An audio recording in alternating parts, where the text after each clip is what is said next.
Hi, everyone, and welcome to the Friday, July 22nd installment of the Silicon Insider, the only uncensored look at life and business in the Valley.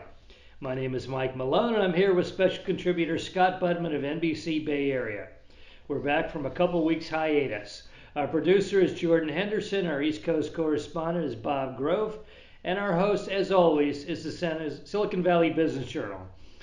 By the way, if you missed a fun conversation between Scott and I on the virtual stage at the Computer History Museum this week. We talked about the early history of the Valley. You can catch it on YouTube at CHM Live. Okay, Scott, enough of all this. Welcome back. Yeah. How are you? I'm good. You know, we're still distanced today, so Yeah. hopefully the sound is okay, but we're still in strange times with this Delta variant. It doesn't seem to end. I know. It's just attenuated now. 2 weeks to break the curve, and now it's 68, 70, 80 weeks and counting.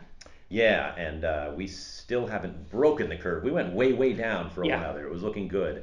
But this variant is sneaking up, and it's surprising because it's showing how many people are still vulnerable. Right. And that's too bad. Well, God, I hope it ends. I mean, I'm ready to go back to normal life.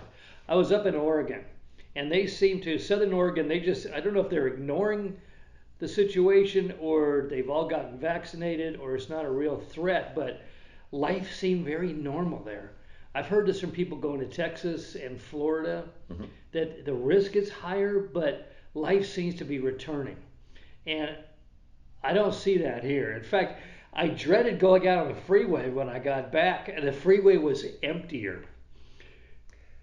I mean, there are still some people going back to work, but it's very gradual here. Yeah. We're being careful, and what I want to see are those places you mentioned are the hospitals filling up.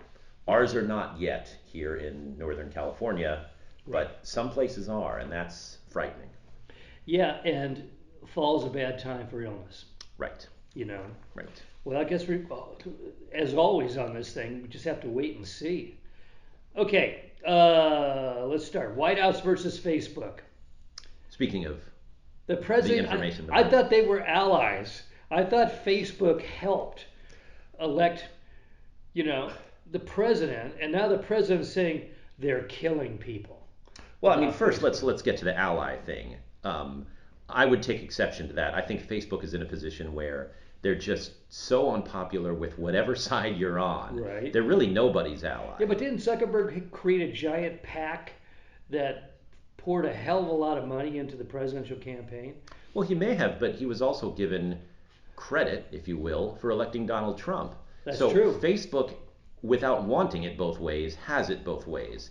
You know, it's looked at as, oh, well, they elected Biden because they're so far to the left. And then other people say, oh, they're catering to the right, which is partially why we're getting all this misinformation. And both sides are exaggerated, but Facebook itself saying, hey, look at all these people we've vaccinated. And that's true. Right. Biden saying people are reading misinformation on Facebook, deciding not to get the vaccine and dying. That's also true. So Facebook has it both ways without really wanting it both ways. Well, what do? Well, that's a tough one. Write it out? You can't write it out because you can see the storm clouds gathering over Facebook. Right. You know, they're going to get hit from every direction.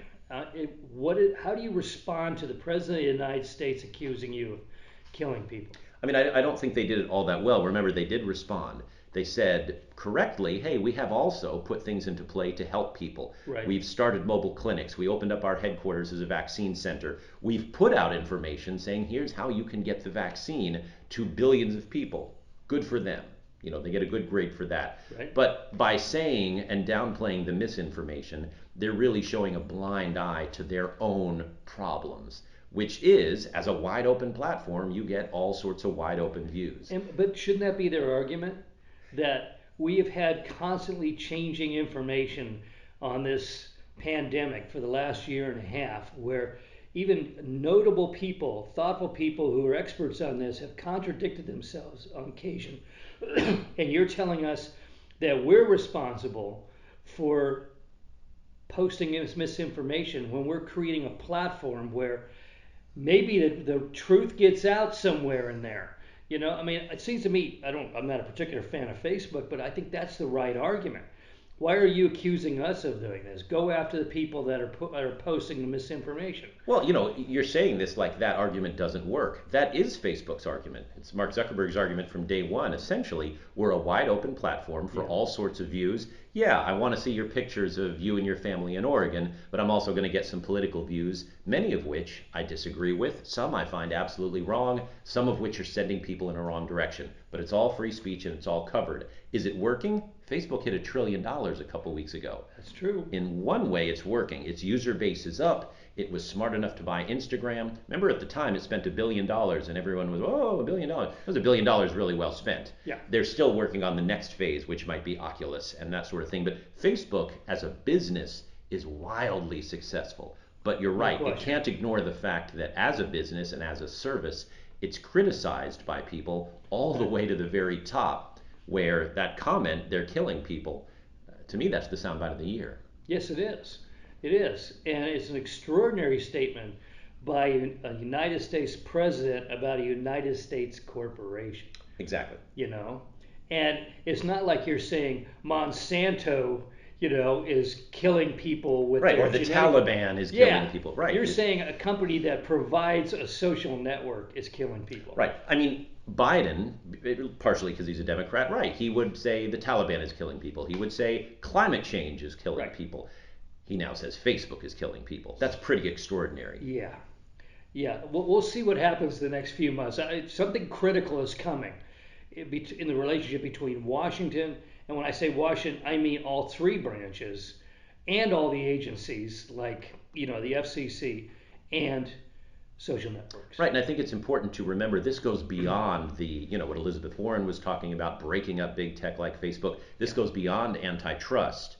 Because if you break up Facebook and you have Instagram over here and WhatsApp over here, you still have a Facebook that the president says is killing people. And as this pandemic stretches out, and you just said off the top, this is going to last a little while, that's going to be a big issue unto itself. And all eyes are going to be on Facebook. I think we're in an era of everything is in black and white. I interviewed Shelby Foote, the great Civil War historian, and I said, what would it have been like to go back to the time of the Civil War? And he said, oh, you would have hated it. He says, if you go back to the Revolution, you would have had a great time because these guys like being witty and drinking their Madeira, looking at a shapely ankle. He says, before the Civil War, everything is apocalyptic. Mm-hmm. Everybody talked in absolute black and white terms, and it was good and evil and all of that. And he told me this 20 years ago, and I thought, well, thank God we're not in a time like that. But we are in a time like that now, and it's chilling. We've got to dial back this on every side because we're not leaving ourselves any way out to compromise. True. Okay, space race. Well, that's been the fun thing. Yeah. We got to see the great Blue Origin phallus heading into space, yes, carrying a billionaire. Is this private space thing real, or is it just a novelty for billionaires? Yeah, you bring up a good point. I mean, the space race as it was, where we were racing with Russia to get there and the cosmonauts and all that, that was a space race of, it felt like, I mean, I wasn't around, but it felt like population versus population, country versus country. And I was there because my dad worked at NASA, and he had a space rocks in his safe for a while. No, and I'm fascinated by that time and have studied rocks, that. Right. I mean, it felt like the moral alternative to war. Very good. Sure. And we were all questing to do great things, and we couldn't let the bad guys land on the moon first, et cetera, et cetera. This one, it's like a game show. Yeah, if you're a space geek like me and you studied the history of all those times leading up to just last week, it was July 20th, 1969. You look at this and it's much different. I don't feel that the population is behind this. Other countries might be watching Richard Branson and Elon Musk and Jeff Bezos, but they're not doing it themselves, and that should tell you something. Right. It's not a competition. I mean, maybe Branson and Bezos first. I think it's Elon versus Bezos, but right. Yeah. And so it feels like billionaires having fun. But it could have really positive secondary effects. Right. We're getting back into space. We're not doing, what's going to really capture people's attention now is Mars. Until we land on Mars, or until we set up a permanent station on the moon, this is just entertainment. But it's interesting entertainment, and things are coming out of it. Part of it is we're bringing the industrial side of life into this rather than just government spending lots of money. This actually has a purpose. This is, they're going to mine the asteroids. They're going to do lots of things because of this. And these new rocket engines and these new designs.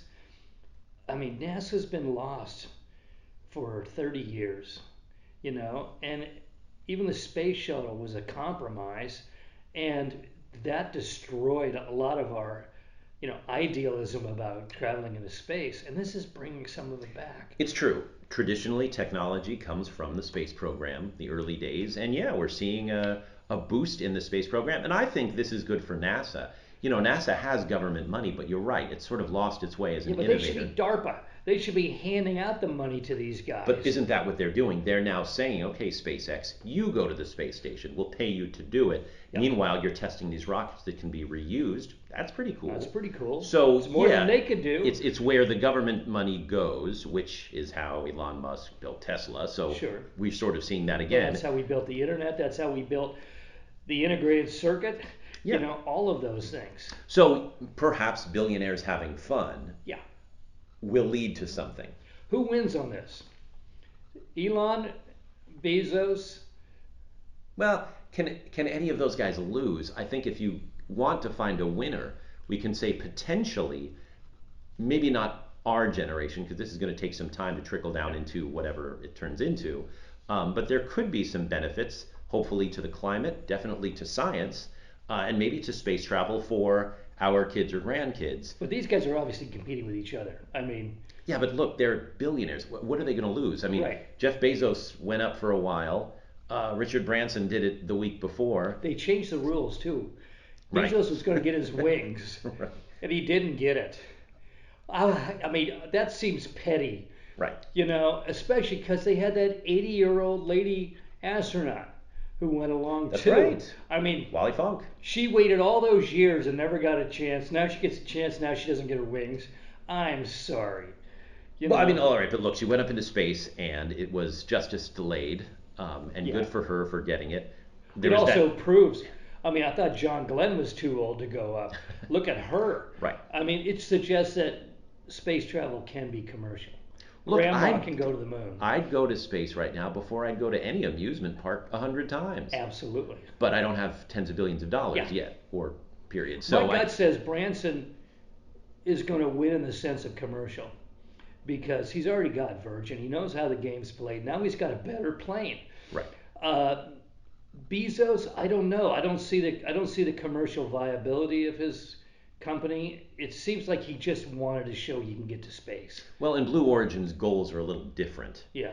And actually, each of the three is a little different, which I think is healthy. Interesting. They're carving out different spaces. Right, which, thank goodness, because imagine if they were just spending all that money for bragging rights for the same thing. Right. That's boring and non-helpful. Bezos more of the business in space, Musk helping out NASA, going to the space station, eventually Mars, right. Branson, who's a purely commercial guy, going for that, hey, let's drop the plane from the plane and go, and you're in space. Bam, there's tourism. And all of those people have done that terrestrially, and now they're trying to do it in space, so good for them. And I find it gratifying. I was watching TV. I was watching Neil Armstrong step off the lunar module, and I was the last private citizen to talk to Neil Armstrong. He and I were corresponding. I was working on a book. And he finished up with me, and he was going in the hospital the next day, and he never came back out. It was heartbreaking. All my life, I've been waiting for the follow-up to Apollo, and I may not live to see it, but my kids are going to see people landing on the moon again and landing on Mars again. And that's satisfying as being part of the human race. I agree. This is where we have to go. Well, and we've seen it during the pandemic, the launch. We've seen a few launches, actually, where they brought people a happy distraction. Yes. And that's great because that happy distraction, as you just said, will lead to science down the road. So I'm glad they're doing this, but I wouldn't call this a space race like there was once a space race. No, no, no. We're not setting aside, percentages of our GNP Right. to get up there. Okay. It's been kind of a weird week. It's not normal news. All right, what happened? We had a massive internet blackout, brownout, grayout, whatever it was, but it hit all the big boys. UPS, Amazon, Google got slow.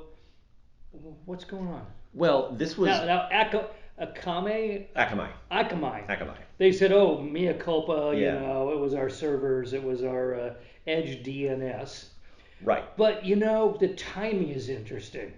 Coming on the heels of all these international hackers, you got to wonder Grove sent me a note on it. He said, given the size of these companies, are we ever going to really know the true story of what happened? Well, only if it was a hack, something would have been dropped off in there, and it would be more than just, hey, for about an hour things were down. Yeah. And one thing is that this happens occasionally, and it's usually a company you've never heard of, right? And we've talked about that, and all of a sudden people are aware of it, and whoa, this obscure company those is infrastructure companies. exactly, and whoa, this obscure company is important. Everyone knows Akamai. It's been doing this for a long time. It's been publicly traded for a long time, and it handles a lot of the big companies. And when it has a problem, the vulnerability to me seems to be that they have a problem, and all of a sudden hospitals and banks and Googles of the world and Amazon, we can't shop, we can't bank. Hospitals were saying, whoa, our stuff is down. That's frightening. Airlines were down for a while. So we are obviously extremely dependent on the internet and therefore extremely vulnerable to any sort of hack. I don't think this was a hack, but it doesn't have to be for us to be extremely vulnerable. It could be a DNS problem at a company that some people have heard of, but that's where we are right now. Yeah, we're very vulnerable. But if it was hackers, it could be upstream from Akamai. They could have hacked Akamai and said, send $10 million, wire it right now, or this lasts. We don't know anymore. Right. I mean, for Akamai to come out and say, and the it's consequences. us. I mean, those guys who pulled the last couple hacks out of Russia, they're still walking this earth. I mean, it doesn't seem to be a lot of consequences for doing things like killing people mid-surgery because the computer system goes down or the grid goes down. I mean, isn't that accessory to murder? I mean, shouldn't there be larger consequences for hackers instead of just being hired as consultants to go after the next generation of hackers? Well, right. And if something is going to go down, if it was a generator at a hospital, there would be a backup generator. Yeah. And I'd like to think that the Akamais of the world have backup. Because backup generators are so reliable at all times. Well, but at least that gives you a secondary source of power. They give you a secondary. But what I'm saying is there's got to be consequences for some of these actions because we know it does have consequences in the real world. Right. Right. And it's a real world that we don't quite understand, but that we are very, very dependent on. Very dependent upon. Okay, as long as we're going on, the crazy land. Did you see that China threatened to nuke Japan over Taiwan? They put out a video that said, if you interfere in our relationship with our lost province, Taiwan, don't forget, you got nuked once before. And it's like, what is going on? And speaking of vulnerability, we better have broken ground on those fabs in the U.S., including the TMSC fabs in the United States, because Taiwan is looking more and more isolated and vulnerable to Chinese attack. And there's been talk for about 6 months it's going to happen this fall. And if that happens, because that connected with that, did you read that Ford is considering shipping its F-150s not running out to dealers because they're all done, except somebody's got to put that one processor chip in the engine computer to make them run. And that is Ford's jewel.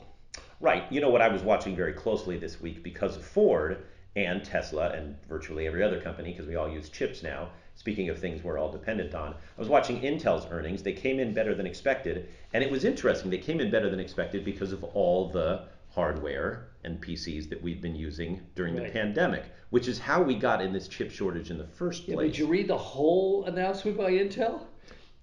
You asking me if I sat through the entire conference call? No, no, but just reading the summary of it, yeah, they had a great quarter, but they're predicting a soft rest of the year. Well, how could they not? We don't know how many semiconductors are going to be made Yeah, by the biggest semiconductor company here in America. And they're saying, hey, the sales are strong because people keep buying stuff. But right, we don't know right. if the parts are going to be there. We don't know if the fabs are going to be there. And I think that's a legit concern. Yeah, Um, they forecast 73.5 billion in adjusted sales for 2021, but strong second quarter, modestly better than expected third quarter, implying a weak fourth quarter, and the market, Intel was down 2.8% after hours trading. right, but you're still looking into a crystal ball if you're already Always. looking after the fourth quarter. No one, even Intel, can predict Well, especially accurately. the chip business. Right. Yeah, And so we don't know if we're still but going it's to be interesting because updating all our.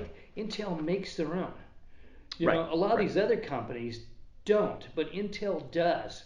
So why are they seeing weak demand at the end of the year? Unless they're saying the whole economy's going south. They may be looking at what we're starting to see earnings reports say now, which was, I mean, look at Netflix's earning reports. Yeah. They were down from where they were. Well, everybody in the world was Yeah. Netflixing for a long time because they couldn't leave their homes. Right. So it's understandable that their numbers would be a little lower now. The same for Zoom. And a lot of those software companies, I mean, a lot of these companies, Peloton, Zoom, are starting to say, okay, we have to adjust Right. It's a and new figure world out, again. right, how to keep back when we get to some normalcy where people are leaving their houses again, how to keep as a legitimate, strong business. And Intel is looking at that and saying, okay, does that mean people, you and I, Yeah. not just companies, but individuals, are they going to be updating their hardware less frequently because they'll be actually able to go to the office? That's very possible. And that makes for a big question mark. So there's still so many unanswered questions because of our health, because of the pandemic. You know that old line about ambivalence, and that's the funeral director reading about a plane crash nearby. Well, I'm looking at Peloton and Netflix and all them. They've got to be looking at these new Delta COVID numbers and going, "Oh, that's too bad." But on the other hand, yeah, Yeah. I mean they're kind of caught in the middle of an interesting situation too. How do you invest for what's coming the rest of this year? Are people going to be stuck at home still? Or are they going back out into the world? Are they going to be buying more Pelotons or less? I mean, I would hate to be a business strategist right now because the future is utterly unpredictable. It's not kind of unpredictable, it's really unpredictable. Right. I mean, we're sort of going back to work, but we may not have to as much. And what does that mean for everything from computer chips to what you were talking about, traffic on the freeways? We don't really know what we're going to be facing in the I next think it few does months. something for home. Bill David always said the greatest change, the greatest beneficiaries of technological change are people in the building and trades. Because houses have changed over the last century, every decade, according to the new technology. From radio to the giant TVs and all that. And I'm looking around my neighborhood, every other house is being worked on right now. And I think people sat in their houses and said, well, I guess I'm going to be home a lot. Let's build a bigger home office and let's put in et cetera, et cetera. And I think that's going on too. I mean, I think that we don't know how we're going to change our lifestyles physically if we have a exercise room at home, if we're going to be home 100 hours a week, working, etc. I mean, everything's changing right now, and it's all in flux. Right. Yeah. Okay. Oh, by the way, Intel's CEO Pat Gelsinger, he declined to comment on a report that Intel's looking to buy $30 billion of new foundries. So he's making his move. He's going to be the builder, which is interesting because Intel has not been the greatest chip builder. They've been the greatest chip designer. Okay, quick. Twitter posts fastest revenue growth since 2014. And Dorsey says that Bitcoin will be part of Twitter's future. I think you look at Jack Dorsey when it comes to Bitcoin, and it's a lot different than Elon Musk, Yeah. who's bought a lot and has tweeted a lot about it and has confused a lot of people and Yeah. angered a lot of people. Look what Dorsey did first with Square. We're going to be the Bitcoin marketplace. Right. We're going to take it And Square stock has unbelievable during this pandemic. It's been the place to go. Twitter, I think, has doubled during the pandemic. Yeah, I think Dorsey looks at Bitcoin as an investment, a long-term investment, a long-term hold, and Elon thinks of it as a flip.